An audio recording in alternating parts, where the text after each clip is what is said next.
Good evening, everyone, and welcome to St. Paul's and to this evening's event on climate change and the common good, the cultural challenge. Laurence is a global activist, author, pioneer, social enterprise entrepreneur, political economist, international mediator, and lawyer. Try saying that without a breath. Based in Beijing and Lhasa. He's the founder of the Himalayan Consensus and the African Consensus movements. If you look in your booklet, you'll see an extraordinary list of academic achievements and degrees in Mandarin, political science, Asian studies. He's also the founder and CEO of Shambhala Sarai, one of Asia's first social enterprises, and he'll be signing his books at the Cultural Space afterwards. Without further ado, Laurence Brahm.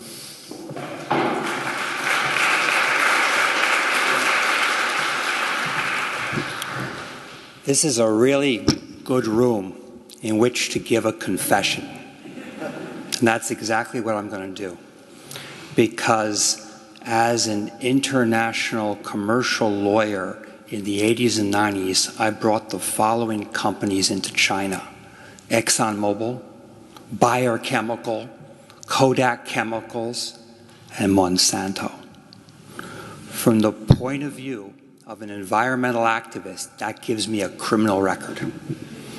But I'm going to atone for my sins today and get rid of all that bad karma, because in 2002, I moved to Lhasa, Tibet, and began to set up by 2005 one of Asia's first social enterprises. And bringing together Tibetans, we restored a lot of heritage buildings. We created boutique hotels, restaurants. We have 4 empowering communities of disabled nomads who shared in the profit, only using local people, and in turn, an entire program for the disabled. Everything in the hotels is made by Tibetans with disabilities. In turn, the hotel soon opened 4 medical clinics. We turned 3 over to locals, retained 1 today. We opened up a school and give 150 kids free education. The hotels are all off the grid, solar powered, and profitable. The point there is you can have a profitable business and you can give back to the community and you can be a force for transformation. Well, there's a Zen Buddhist saying that if a tree falls in the forest and no one's there to hear it, does it make a sound? So by 2007, started to go out and make a sound and go around South Asia talking to people like Mohammed Yunus, the Bhutanese who are developing gross national happiness. You know what we found? We're not the only ones out there. Lots of people are doing this. They're revitalizing their communities all across the region. And not only in the Himalayas, but also in Africa, in Europe, because government is dysfunctional and aid doesn't work. And facing the challenges of climate change, they have to mitigate the conditions around them, and they're using small business to do it. So we came up with an economic paradigm, sort of an opposite to the Washington Consensus. We call it the Himalayan Consensus. 3 pillars: protect local identity, culture, who you are, your heritage; way of life, which in turn, many of the traditional values respect the environment. But second pillar, do it through a business. But that means changing the nature of our financial architecture, which is totally focused on bringing capital to the 1% of the 1% trading derivatives, most of which are in fossil fuel. So we have to get capital to the community, to people, not through austerity. And 3, protect the environment, but more so, protecting the environment and all of the innovation, technology, and opportunity in converting from fossil fuels to renewables, efficient energy, insulation, and water conservancy methods is going to be the next business driver for this century. It is an opportunity. And so, why do we call it the Himalayan Consensus? Well, the Himalayas, the nations of this region, share snow caps which support the following river systems. In China, the Yangtze, the Yellow. In Southeast Asia, the Irrawaddy, Mekong, and Salween. In South Asia, the Brahmaputra, Ganges, and Indus.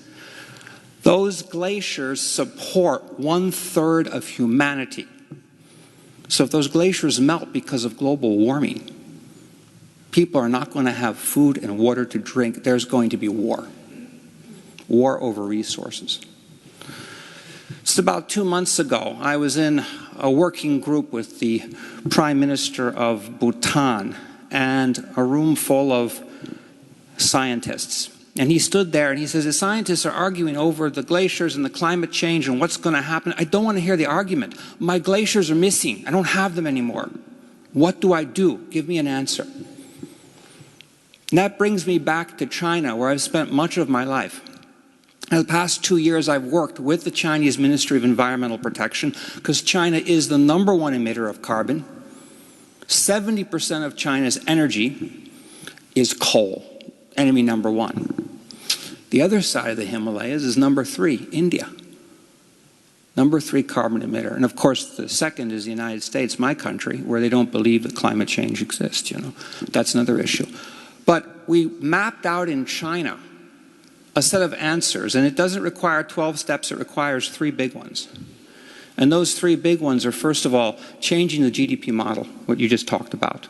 Because all of China's hyper-growth, which has created all this carbon, is based that GDP is going to keep the population happy and create social stability. But it's not creating social stability. You can't breathe the air, and 70% of the water, surface water, is too toxic to drink now. That's going into agriculture. That's causing health problems. If you actually factor the cost of growth, the cost of repairing the planet, repairing people's health, all that goes back to the taxpayer. All of it goes back to enterprises. You don't have growth. You don't have 8% growth, 7%. Maybe you don't even have 2% growth. So changing the paradigm of how we measure economic health is the first thing.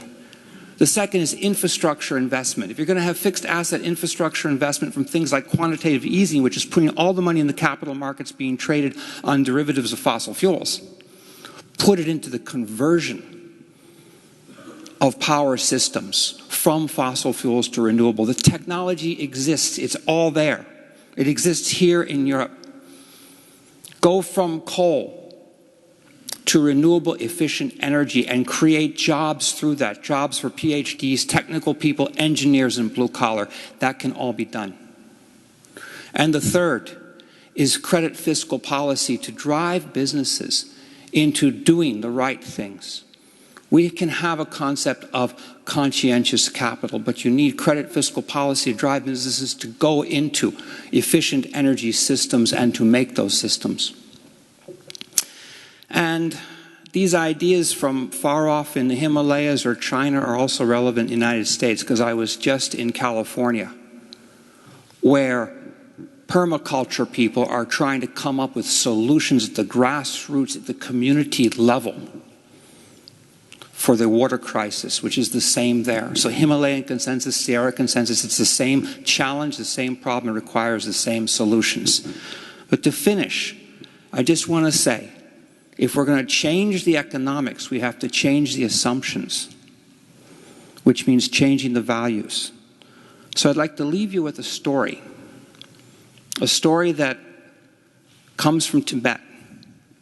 And I used to tell this in teach-ins in Zuccotti Park during the heady days of Occupy Wall Street. It's a story about 4 animals and a tree. An elephant, a monkey, a rabbit, a bird, and the tree. And the 4 animals have a fight over who's closest to the tree.